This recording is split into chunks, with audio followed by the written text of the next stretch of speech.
Hey everybody, welcome back to the shop. This is Todd with Industrial Comfort. In today's video, I'm going to show you how I made this desktop monitor stand with some colored wood inlays. Now, this is a really easy project to make, but what made it a little bit longer for this video is the fact that I had to plane and shape the wood before I could make what are simply 6 cuts at 30 degrees to glue this thing together. So again, easy project that comes out looking great.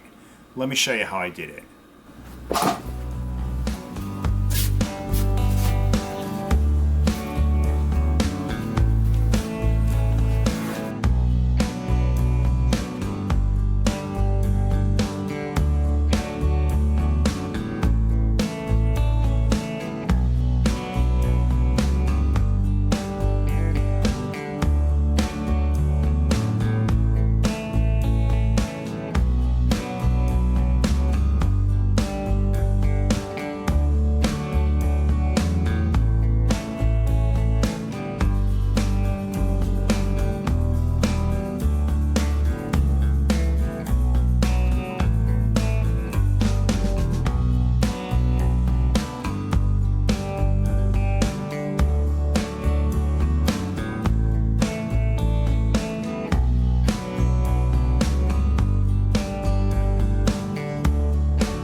Dimensionally, I have this slab of elm where I'd like it, at 1.5 inches thick by 10.5 inches wide by about 36 inches long, which is more than enough material we're going to need for this stand.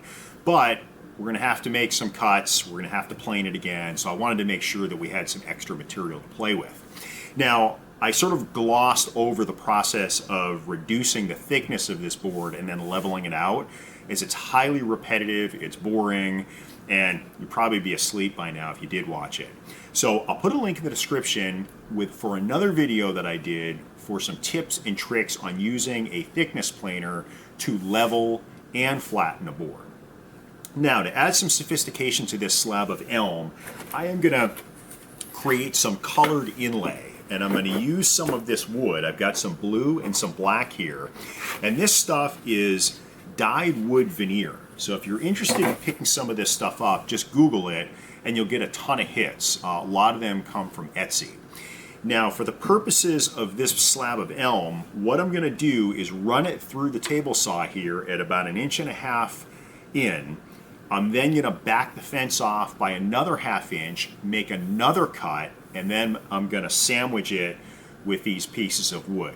So after the cuts, I'll bring it over to the clamps, we'll do a glue up, and then once it's dry, we'll sand down, probably run through the planer again before we make our angle cuts for the side wings of this stand.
The glue has dried on these inlays, so I'm going to take my belt sander and just knock down the high spots. Now, when I glued this up, I didn't use cauls to make sure that everything was perfectly flat.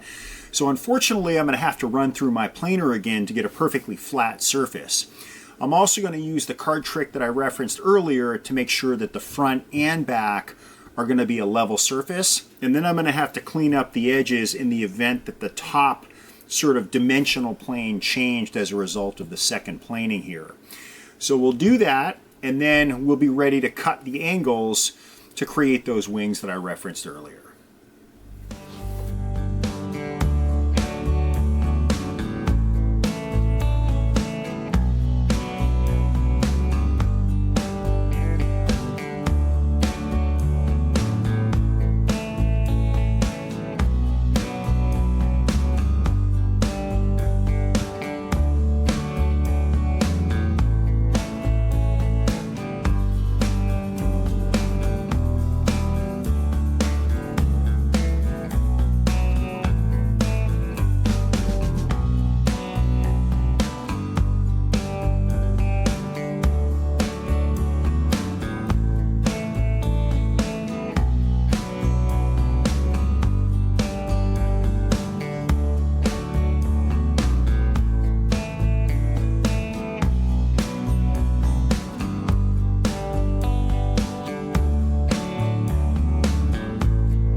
I'm to the point in the project now where I'm ready to make the cuts on this slab of elm. Now I'm going to use a 30-degree cut in order to give it a swept appearance on either side. So what I've done is gone to a right triangle calculator online. You just type it into Google and there are a bunch of different ones that come up. You know that one angle is going to be 90 degrees and your bottom angle is going to be 30 degrees. Therefore, you can find the length of the long end of the triangle, which is going to represent the side of the stand.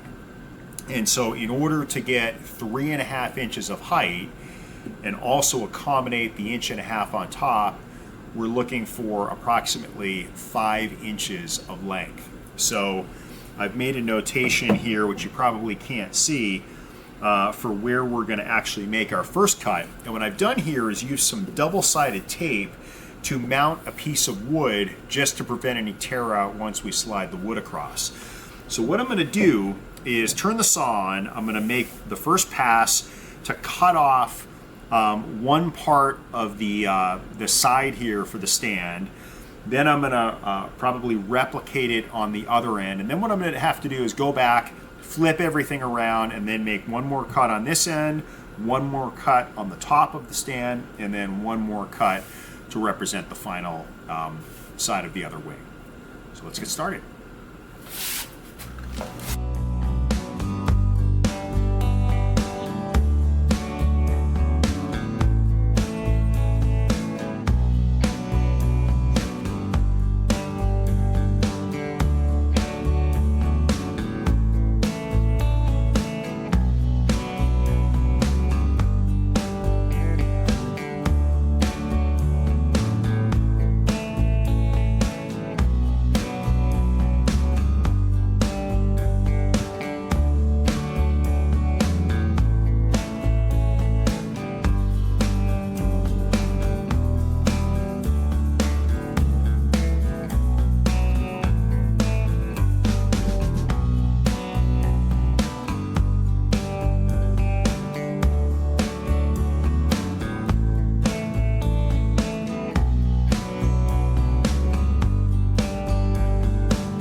Okay, the cuts are all made, so when this comes together, you can see It's going to form this stand, and it's really going to be an elongated hexagon.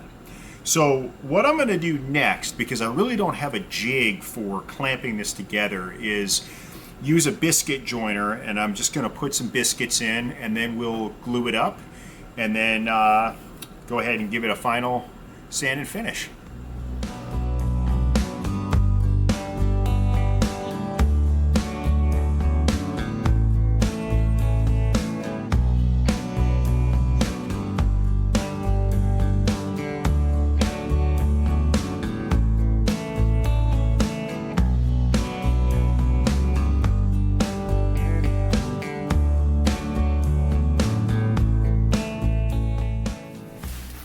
Okay, you're about to witness the biggest hack of my fabricating career. So I don't have a clamp that can hold together 30-degree angles on either side of this stand. So what I've done is put this stand in these two Jorgensen clamps in such a way that it's holding everything together now that the biscuits have been inserted. So what I'm going to do is lift this up, and everything's going to fall apart, okay? I am going to tape the insides of these joints. Actually, what I'm going to do first is give this a sand. Then I'm going to tape the insides of these joints so that when the glue seeps everywhere, I can just take the tape off and we won't have anything to clean up. And I'm going to glue it, reassemble it, and we'll see if this works.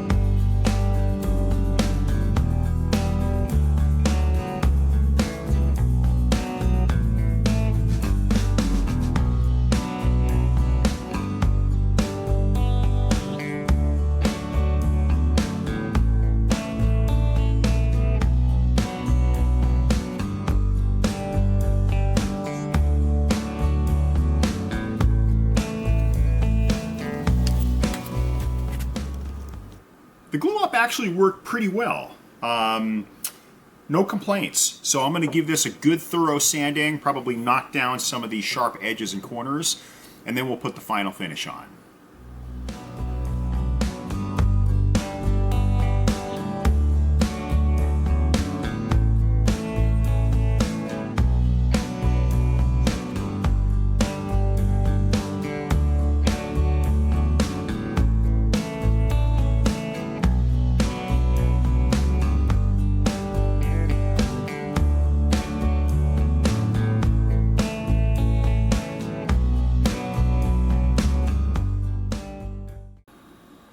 And this is our monitor stand.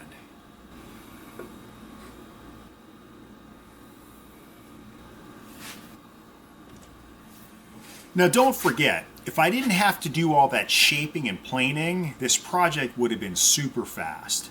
So if you found this helpful, please give me a thumbs up and subscribe. Thanks for watching.